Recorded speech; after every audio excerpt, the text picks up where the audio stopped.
choke you down just like a pill.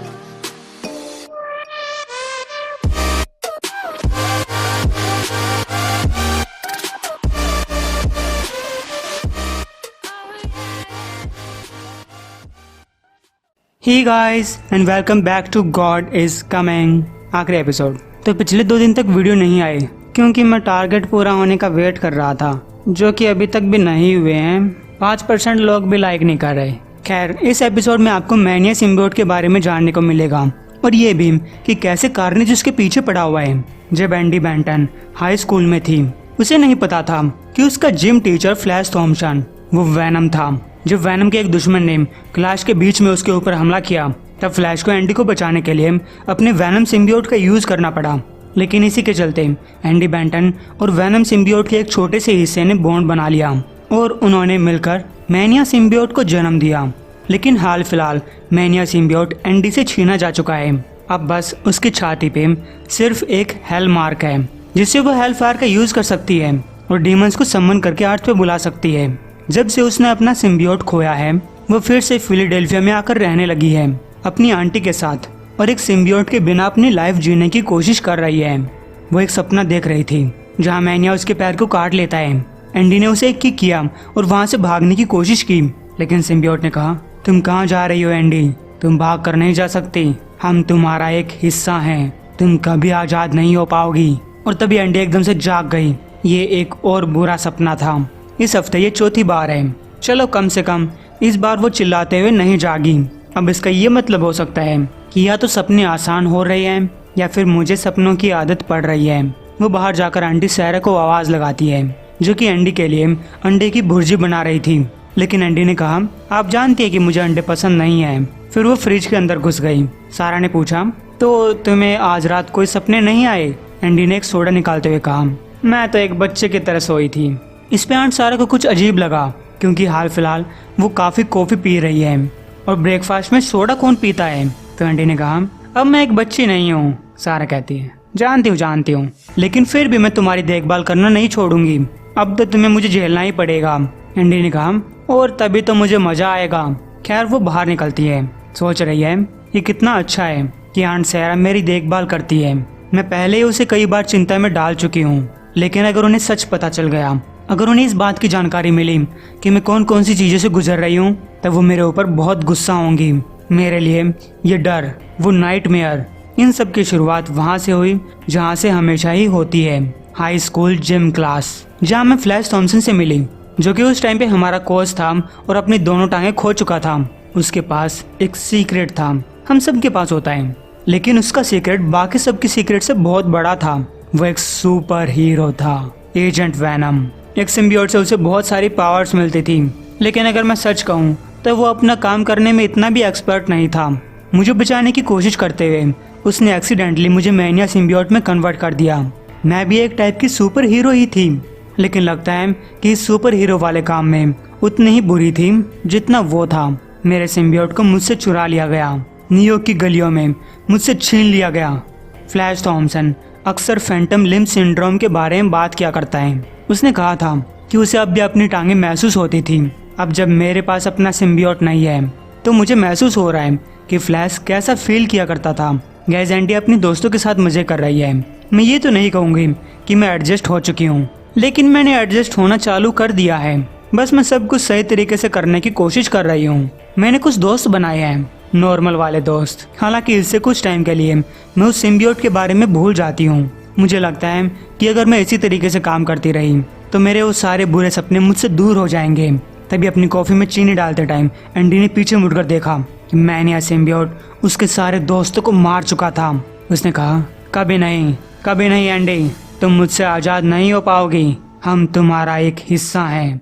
Andy एकदम से चिल्लाई और उसके मुंह से सिम्बियोट बाहर निकलने लगा, लेकिन तभी उसे रियलाइज हुआ कि वो खुली आंखों से सपना देख रही थी। उसके दोस्त ने पूछा, एंडी, क्या तुम ठीक हो? गाइस, वो अपनी कॉफी गिरा चुकी थी। एंडी ने कहा, मैं ठीक हूँ, मुझे लगता है। तो हाँ गाइस, मेरे फ्रेंड्स मुस्कुराते हैं। वो मजाक में इस बात को टाल देते हैं, लेकिन उनकी मुस्कुराहट में एक झूठापन है।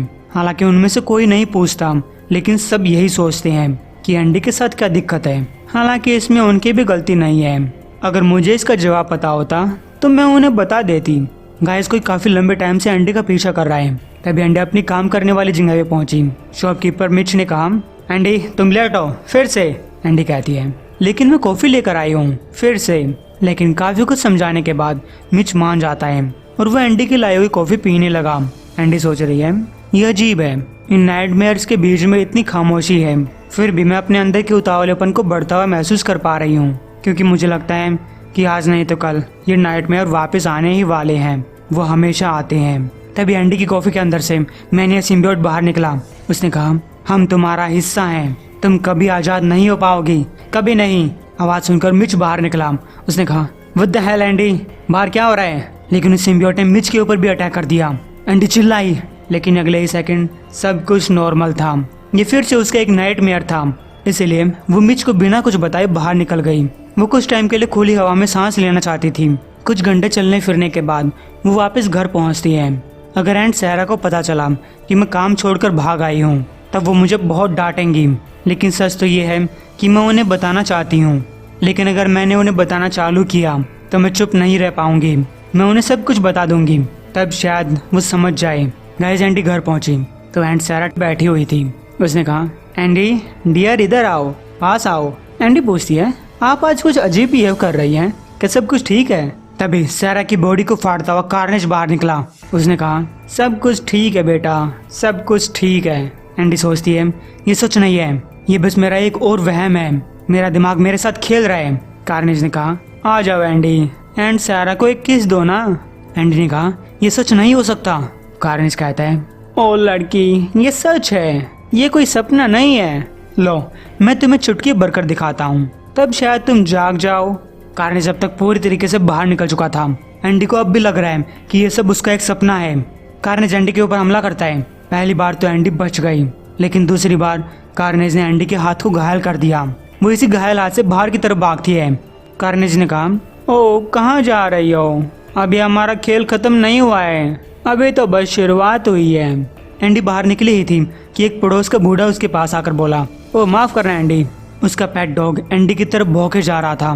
बूढ़े ने कहा, माफ करना, मैं तुम्हें चौंकाना नहीं चाहता था, बस मैं इसे घुमाने के लिए बाहर लेकर आया हूँ। कमॉन, तुम्हें चोट लगी है, तुम्हें डॉक्टर के पास जाना चाहिए। लेकिन तभी कार्नेज बाहर निकला और एंडी के देखते ही देखते कार्नेज ने उस बूढ़े को मार डाला। अब जाकर एंडी को लगा कि उसके सपने उसे वार्निंग दे रहे थे। अभी के लिए मैं सिर्फ एक ही चीज कर सकती हूँ, भाग सकती हूँ। वो कार्नेज है, पागल है, वो हर किसी को मार डालेगा, लेकिन मैं उससे नहीं लड़ सकती। मैं उसे अपने पड़ोस से दूर लेकर जाने की कोशिश कर रही हूँ, उसे ललचा रही हूँ, लेकिन फिर क्या होगा, मैं अकेली हूँ। गाइस कार्नेज ने उस कुत्ते को भी मार डाला और एंडी के पास जाकर कहा, पकड़ लिया, तुम भागकर नहीं जा सकती, मैं तुम्हारी बोन मैरो के अंदर के सिम्बियोट को स्मेल कर सकता हूँ। मरने से पहले कोई आखिरी इच्छा है?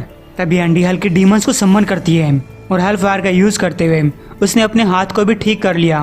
वो सोचती है, मैं नहीं जानती कि कार्नेज मेरे पीछे क्यों पड़ा है, पता नहीं उसने मुझे कैसे ढूंढा, लेकिन वो मुझे जानता नहीं है, उसे नहीं पता कि मेरा कनेक्शन हेल्प के साथ है। कार्नेज कहते हैं, ओ जैम गर्ल, तुम तो काफी डरावनी हो। एंडी ने कहा, तुम्हें तो इसका आधा भी नहीं पता, लेकिन तुम्हें जल्दी पता चल जाएगा। वो डीमंस कार्नेज के ऊपर हमला करते हैं, लेकिन कार्नेज को हरा पाना इतना आसान नहीं है। वो एक एक करके हल्के डीमंस को मारने लगा। हेल फायर की आग का भी उसके ऊपर कोई असर नहीं हो रहा था। एंडी ने सोचा, ये कैसे हो सकता है, अब तक तो सिम्बियोट राख बन जाना चाहिए था। कार्नेज कहता है, काफी अच्छी कोशिश की बच्चे, लेकिन अब आग मेरे ऊपर इतना असर नहीं डालती। सिर्फ तुम ही नहीं हो जो कर्स्ड है। मैं तुम्हें बड़ी जल्दी और बिना दर्द के मार सकता था, लेकिन नहीं, तुम्हें भी तो जोर आजमाइश करनी थी ना, मुझे गुस्सा दिलाना था। तभी एक भैंसा भागता हुआ आया, उसने कार्नेज को ये जोर से ऊपर उछाला। फिर एक सांप ने कार्नेज को दबोच लिया, लेकिन कार्नेज ने कहा, मुझे छोड़ दो, वरना मैं यहाँ खून और हड्डियों की बारिश करवा दूंगा। तभी देखते ही देखते कार्नेज ने उस सांप के टुकड़े टुकड़े कर दिए। उसने कहा, तुम मेरा रास्ता नहीं रोक सकती, मैं नल का दूत हूँ, मैं उसे तुम्हारे खून की बलि चढ़ाऊंगा। एंडी कहती है, तो आकर ले लो, लेकिन वो सब तुम्हारे लिए इतना आसान नहीं होने वाला। अब तक एंडी भी अपनी फुल फॉर्म में आ चुकी थी। उसने कार्नेज के ऊपर अटैक करते हुए कहा, तुमने मेरे ऊपर हमला किया, मेरी फैमिली के ऊपर हमला किया, तुम्हें उसकी कीमत चुकानी पड़ेगी। लेकिन कार्नेज ने उसका हाथ पकड़कर तोड़ दिया। वो कहता है, माफ करना लड़की, अब तुम्हारी बारी है कीमत चुकाने की। तुम्हारे अंदर सिम्बियोट डीएनए के कुछ हिस्से बचे हुए हैं, मुझे वो चाहिए। ताकि मैं नल से किया हुआ अपना प्रॉमिस पूरा कर सकूं, उसे आज़ाद कर सकूं। और जब मैं उस सिम्बियोट के सारे छोटे छोटे टुकड़ों को इकट्ठा कर लूंगा, तब मैं और नल इस वर्ल्ड को खून में नहलाएंगे। एंडी ने कहा, तुम जो भी कुछ कर रहे हो, जो कोई भी पागलपन तुम्हारे अंदर है, वो तुम्हें मेरे पास लेकर आया है और मैं तुम्हें हेल भेज रही हूँ। कार्नेज कहता है, लगता है कि तुम अच्छे से नहीं सुन रही थी। तुम्हें लगता है कि ये डेविल्स मुझे डरा सकते हैं? फिर से सोच लो, मैं डेविल्स को भी नाइटमेयर दिखा सकता हूँ। और हर एक बार जब मैं तुम्हारे इन चमचों को मारता हूँ, तब मेरी ताकत बढ़ जाती है। जल्दी मैं सिर्फ कार्नेज नहीं बल्कि एक गॉड बन जाऊंगा। इसके साथ कार्नेज ने अपना हथियार एंडी बेंटन के आर पार निकाल दिया। फिर एक गोरिल्ला ने उसे पकड़ा, लेकिन इससे पहले कि एंडी कुछ और कर पाती, हेलफायर ने उसे कहीं और टेलीपोर्ट कर दिया। कार्नेज ने कहा, ओह कम ऑन, अभी मत भागो, अभी तो बस मजे आना चालू हुए थे। इधर एंडी कह रही है, ये हेलमार्क, इसने मुझे कहीं और टेलीपोर्ट कर दिया, ये मुझे जिंदा चाहता है।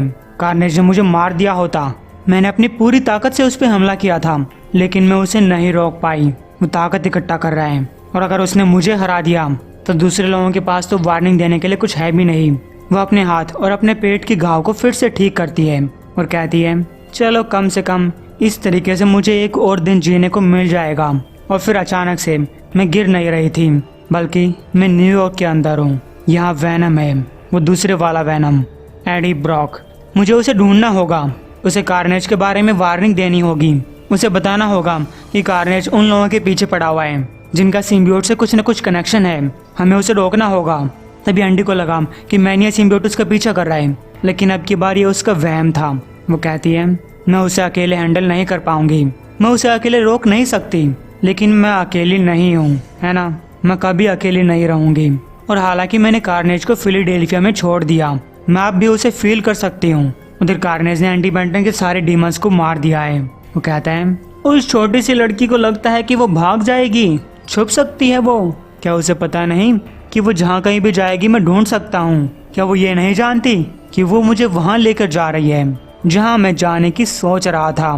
तो गाइस, ये सीरीज यहीं खत्म होती है। उम्मीद आपको पसंद आई होगी।